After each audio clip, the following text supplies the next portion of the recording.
राहुल गांधी मोदी सरकार पर यह आरोप लगा रहे हैं कि वो डेवलपमेंट के नाम पर great Nicobar island Adani group को सौंप रही है, लेकिन प्रधानमंत्री की सरकार इस परियोजना को भारत के भविष्य के लिए जरूरी और स्ट्रैटेजिक बता रही है।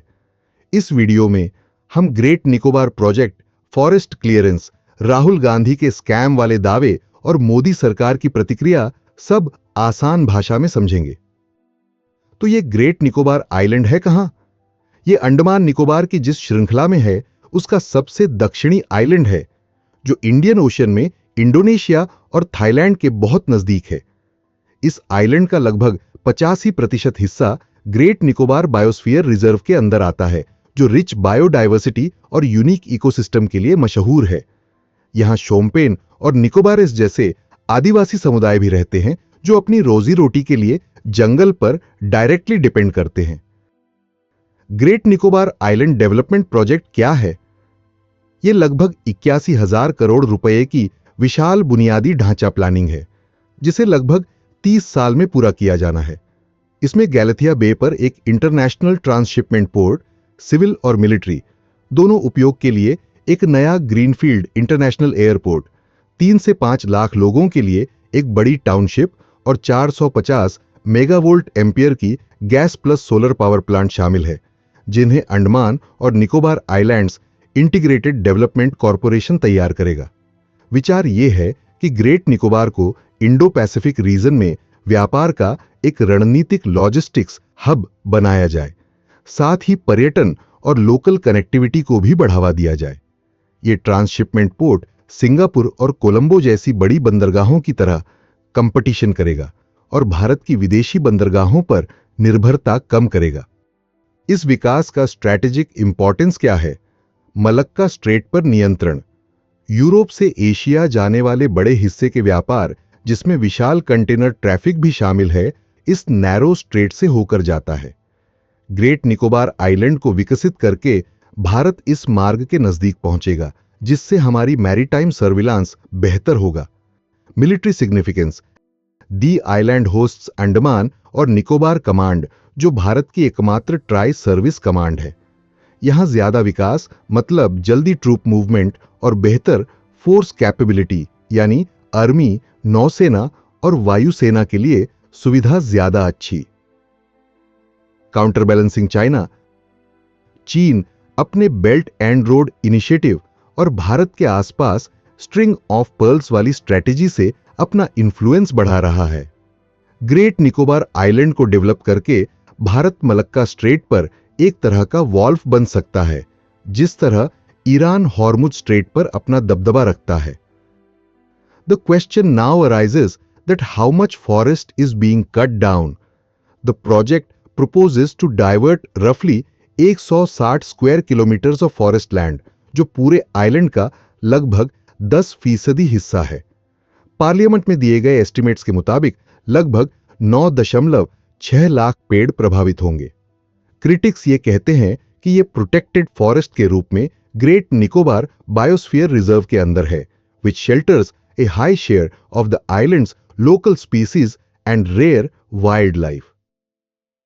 राहुल गांधी ने इस प्रोजेक्ट को स्कैम बताया है, ये कहते हुए कि इससे भारत की नेचुरल और आदिवासी विरासत निगमों के चलते बिक रही है।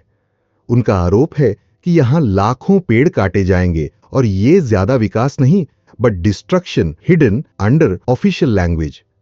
उन्होंने कहा है कि जो कुछ उन्होंने आइलैंड पर देखा वो स्थानीय लोगों के लिए कोई वेलफेयर प्रोजेक्ट नहीं लगती, बल्कि ये एक ऐसी योजना है जिससे सिर्फ कुछ बड़े कॉरपोरेट कंपनियों को फायदा मिलेगा।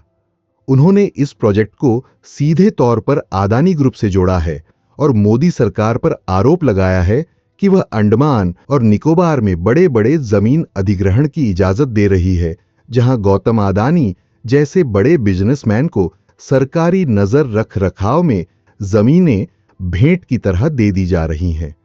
वे कहते हैं कि सेटलर्स और ट्राइबल समुदायों को उनकी जमीन के लिए फेयर कॉम्पेंसेशन नहीं मिल रहा और फॉरेस्ट राइट्स एक्ट के तहत उनके अधिकारों को नजरअंदाज किया जा रहा है। उनके हिसाब से ये विकास वही तरीका है जिसमें स्थानीय आवाजों को दबाकर आगे बढ़ाया जा रहा है, जबकि बड़ी कॉरपोरेट कंपनियां लॉन्ग टर्म फायदा उठा रही हैं। मोदी सरकार का कहना है कि ग्रेट निकोबार इंडो पैसिफिक में एक बहुत रणनीतिक जगह पर है और वहां एक डीप सी पोर्ट बनने से भारत ग्लोबल मैरीटाइम ट्रेड में ज्यादा अच्छे से कंपीट कर पाएगा। सरकार का यह भी दावा है कि इस प्रोजेक्ट से हवाई और समुद्री कनेक्टिविटी बेहतर होगी, स्थानीय लोगों को नौकरियां मिलेंगी और पर्यटन, लॉजिस्टिक्स और डिफेंस दोनों क्षेत्रों में नए अवसर खुलेंगे। ऑफिशियल्स इसे एक होलिस्टिक डेवलपमेंट योजना के रूप में बताते हैं, जो बुनियादी ढांचे के बढ़ावे के साथ पर्यावरण और लोगों की सुरक्षा का भी ध्यान रखती है।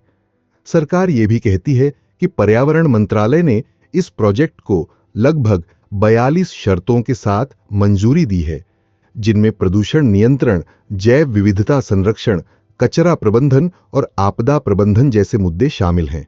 सरकार का दावा है कि कोई आदिवासी बस्ती विस्थापित नहीं की जाएगी और आदिवासी कल्याण संस्थाओं और आदिवासी मामलों के मंत्रालय के साथ जरूरी विचार विमर्श भी किया गया है। जो पेड़ प्रोजेक्ट के लिए काटे जाएंगे, उनके लिए मुआवजे के रूप में मुख्य भूमि पर, जैसे हरियाणा और मध्य प्रदेश जैसी जगहों पर, बड़े पैमाने पर नई वनस्पति उगाने की योजना है। हालांकि पर्यावरण विशेषज्ञ कहते हैं कि इससे आइलैंड के खास इकोसिस्टम की असली जगह नहीं ली जा सकती। Impact on tribal people and environment. सरकार ये तो कहती है कि ट्राइबल हैबिटेशन अपनी जगह से हटाई नहीं जा रही, लेकिन आलोचक कहते हैं कि जंगल की इतनी बड़ी कटाई से उनकी जिंदगी और जीवन शैली पर बहुत बुरा असर पड़ेगा, क्योंकि शिकार, जुटाना, छोटी खेती और मछली पकड़ना सब जंगल और समुद्र से जुड़े हुए हैं। वे ये भी डर जताते हैं कि इससे उनकी संस्कृति खतरे में जा सकती है और नए लोगों के आने से ऐसी बीमारियां भी फैल सकती हैं जिनके खिलाफ इन समुदायों के पास डिजीज इम्यूनिटी क्षमता नहीं है। गैलाथिया बे के आसपास एंडेंजर्ड लेदरबैक टर्टल्स के अंडे देने की जगह है और एक्सपर्ट्स डर जताते हैं कि पोर्ट बनने और यातायात बढ़ने से ये फ्रैजाइल हैबिटेट खराब हो सकते हैं। Ecologists describe the project as a threat of irreversible ecological damage to an island that is already tectonically sensitive and ecologically unique. यह लड़ाई सिर्फ पेड़ और बंदरगाहों की नहीं है। यह देश कैसे बढ़ेगा, इस पर कांग्रेस और बीजेपी के बीच एक पॉलिटिकल जंग बन गई है। राहुल गांधी इसे आम आदमी और आदिवासी समुदायों के बीच और कॉरपोरेट हितों और प्रो दानी सरकार के बीच लड़ाई बता रहे हैं। वहीं मोदी कैंप इसे राष्ट्रीय रणनीतिक हित और उस कड़वे मुंह वाले आरोप जैसे लोकल रोक टोक या एंटी डेवलपमेंट फीलिंग के बीच चुनाव की तरह पेश कर रहा है। So the final big question is कि क्या ऐसे मेगा प्रोजेक्ट के जरिए भारत को डेवलप करना सही तरीका है, या ये बहुत ज्यादा जंगल, बहुत सी प्रजातियां और बहुत सी आदिवासी आवाजें चुप करवाकर चंद बड़े बिजनेस हाउसेस के लिए हो रहा है? क्या आपको लगता है कि स्ट्रैटेजिक और इकोनॉमिक फायदा एनवायरमेंटल कॉस्ट को जस्टिफाई करता है, या ग्रेट निकोबार जैसी प्रोजेक्ट जमीन से शुरू होकर लोकल और आदिवासी समुदायों की असली सहमति के साथ डिजाइन होनी चाहिए? कमेंट में बताएं, आप किस तरफ हैं? क्या आप राहुल गांधी की तरफ हैं या मोदी की तरफ इस ग्रेट निकोबार वाली लड़ाई में? अगर आपको मेरा कंटेंट पसंद आया हो तो कृपया द रैंडम वर्स को लाइक, शेयर और सब्सक्राइब करें।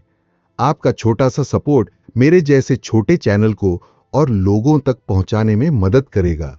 धन्यवाद दोस्तों। जय हिंद।